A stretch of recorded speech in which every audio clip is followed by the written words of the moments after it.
G'day guys, your old pal Nick here from the Bulldog Fanatic YouTube channel, and in today's video we are reviewing the Bulldogs' pretty solid win at Marble Seam just gone on Sunday afternoon in round 15, where the Dogs won by 22 points against the injury-depleted St Kilda Footy Club. Let's get into it. So the Bulldogs won 12-11-83 to St Kilda's 8-13-61. It was a scrappy game of footy to say the least. Both teams tried really hard. The effort intensity was there. It was just a lot of the skill execution was lacked to be desired, and both teams going inside 50 were pretty poor for most of the game, but the Dogs were just a little more efficient. We lost the inside 50 count by 15 or so, but we still won the game because we just took our chances more. We just had patches in the game where, we took our chance for a goal and St Kilda didn't, quite frankly. So, it was a game where our defense had to defend a lot, and they were fantastic, but I applaud them for that. But, it wasn't the greatest win ever, but I'm just happy we're going to the bye 9-6 instead of 8-7, because our percentage is still pretty ass. But we own the Saints. We still own the Saints. That is really the conclusion of this game. We own the Saints' ass. So the big story out of this game was St Kilda being quite injury depleted. Jack Sinclair went off with a pretty severe calf injury halfway through the first quarter, and Tom DeConey got a fractured ribs and was out after half time. So that's not great for them. So thankfully the Dogs took advantage of the Saints' lack of rotations. By the end of the game, the Saints had still like over 10 interchange rotations remaining, so it shows that they did run out of legs, and they did have a shorter break. They only had a 7-day break, while we had like a 10-day break, so we really took advantage of that in the last quarter, which was really good to see, because there's been too many games this year where I've had to watch the Dogs just run out of puff and energy because we've had so many rotations down, or we're coming off a short break. So it was nice that we had a longer break this time between games, and the fact that we got no injuries ourselves, which is very nice indeed. So I'm pretty happy with that point of view. So it's a shame what happened to the Saints with the injuries, Jack Sinclair and Tom DeConey, but that's footy sometimes. That is footy sometimes. And fortunately for us, we're on the right side of that luck. So that is good. That's good, because we haven't had a lot of that luck this year when it comes to injuries. Of course, another big standout from the game was that Nasiah Wanganeen-Miller for St Kilda had 44 touches. And I was scared at one point he was going to have the all-time disposal record, which is 54, held by Harry Sheasel and Tom Mitchell. So I was petrified of that happening, but to be fair, Bevo, I'm paraphrasing here, but Bevo said, even if he had 65 disposals, I would be okay with that, as long as they were a lot of that was in the back half. I'm kind of paraphrasing there. You know what I mean? Like, Bevo was content with Nas getting all that footy because he had like 2/3 of his disposals in like the back half of the ground.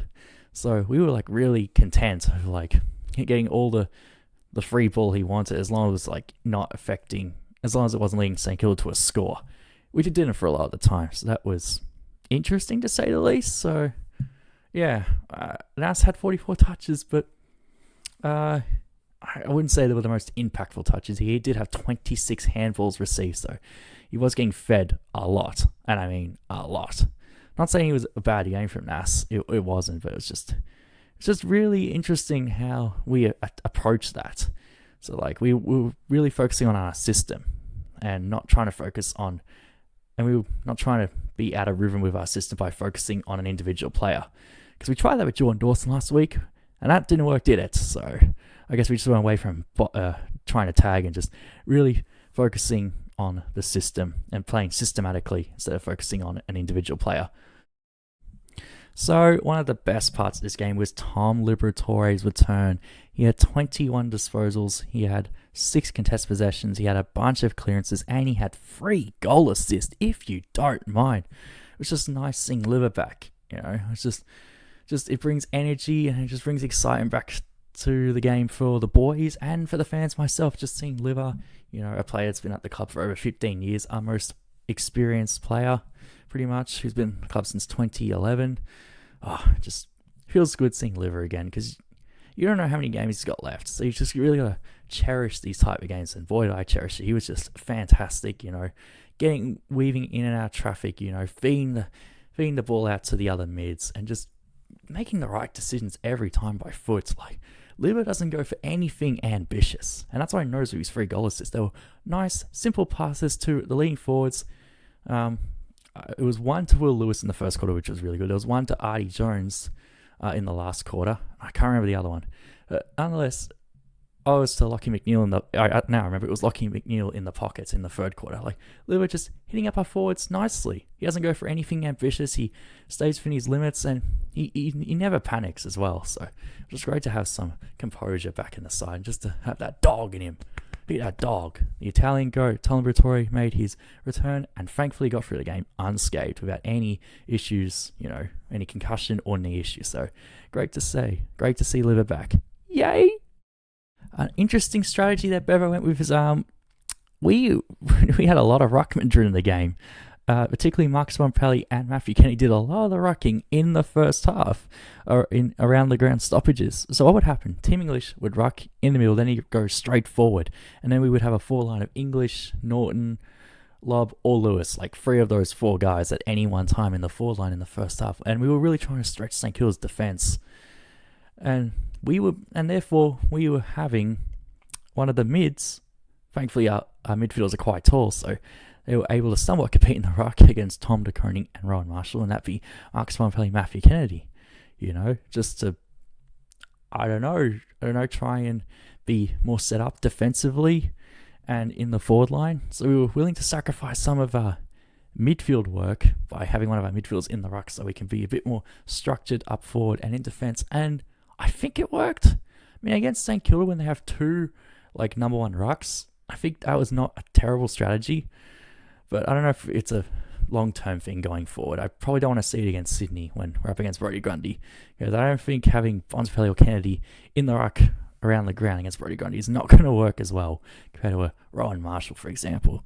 So it was an interesting strategy, and it reminded me of 2016 when Bont was rucking a lot, and that was back with the 3rd man up rule, which was a thing. So I missed that rule, by the way. So it was very nostalgic seeing Bont in the ruck there.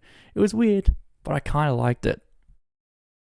Speaking of the great man, Marcus Bontempelli, he was fantastic. He was bloody awesome. 34 disposals, 13 clearances. He kicked an amazing goal, one of the best goals all year. It wasn't a great kick going inside 50, but the ball, he just picked it up in one motion and smoothly snapped it around his body. It was just beautiful. It was just absolute cinema. And in a game where class was lacked to be desired a lot of time, that was just something only a few players in the AFL can do, really. Not many players can do what he did on Sunday with that goal, and it was pretty special. And it's definitely one of the goals of the year. And just his overall game, he looked like, he was willing to fight, and stand up, because last week against Adelaide, it was one of the quietest games I've ever seen him play, despite the fact he had 28 disposals last week. I didn't feel the impact of his disposals, but I can definitely felt the impact of his disposals on Sunday. It was really nice to see Bont play back to his best. So really, really good seeing. That's another, hopefully, 3 Brownlow votes on Brownlow nights. So that's always good. That's always good. The Dogs win, and Bont being best on ground, in my opinion. I would say one of the big reasons why we won was our bottom 6 players were fantastic. I want to start with the 2 key defenders. James O'Donnell and Buku Khamis were unbelievable defensively. They were spoiling everything and they were intercepting everything. I can't remember many times, if at all, they lost a 1-on-1 contest. Saints had 60 inside 50s. So they had to absorb a lot of stuff. And they did a terrific job, just getting to the right place at the right time. And I thought Buku Khamis' job on Liam Ryan was awesome. Liam Ryan, the previous 2 games, had kicked 11 goals. And Liam Ryan only had 6 disposals and no score. Buku Khamis, what a job, mate. What a job. That is hard to do, because Liam Ryan's a very, very good player, both in the air and on the ground. So it wasn't an easy matchup, even though Khamis is a lot taller. So Buku did have the athleticism to go over Ryan. So that was a good strategy by putting Buku on a player that he can probably go with athletically and has the height advantage. So it was really good by Bevo, and I was just really happy with Khamis' game to stay composed and be in the right spots. And his ball use was actually really good as well. So yeah, and James O'Donnell's game, yeah, he didn't lose many one-on-one contests. If he lost a couple of one-on-ones early on to Tom DeConing, but that's about it. He was fantastic in the air and also getting to the right spots and just spoiling everything. He had a game high, 11 spoils? So yeah, he was fantastic. The defense really stood up really well. It was nice to see Luke Kennedy, not related to Matthew Kennedy, by the way, kick his first goal in AFL. It was a really nice goal on his left boot in the first quarter, and I thought he did some really nice things, with his pressure and just his composure. So that was really good to see from Luke Kennedy. It'll be interesting to see if he keeps his spot in the side, because Cody Waitman will be back after the bye after being managed with a sore elbow, as Bevo confirmed after the game. So I don't know if Luke Kennedy keeps his spot, but nonetheless, I was pretty happy with what he did, and it was nice to see him get the Gatorade shower for his first win in his second game of footy. So nice to see from the young man.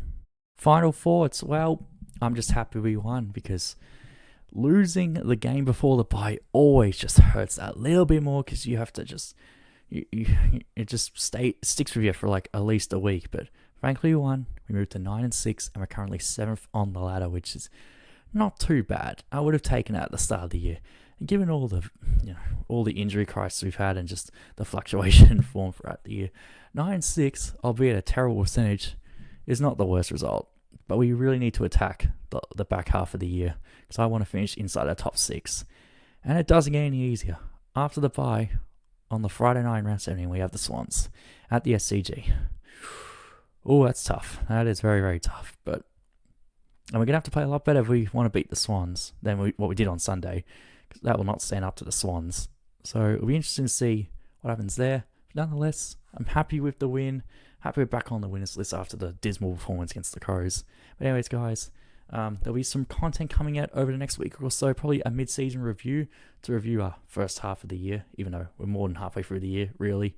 So anyways, guys, hope you enjoy the video. Give it a like, subscribe for more Bulldogs content, and go your mighty Bulldogs. See you next time.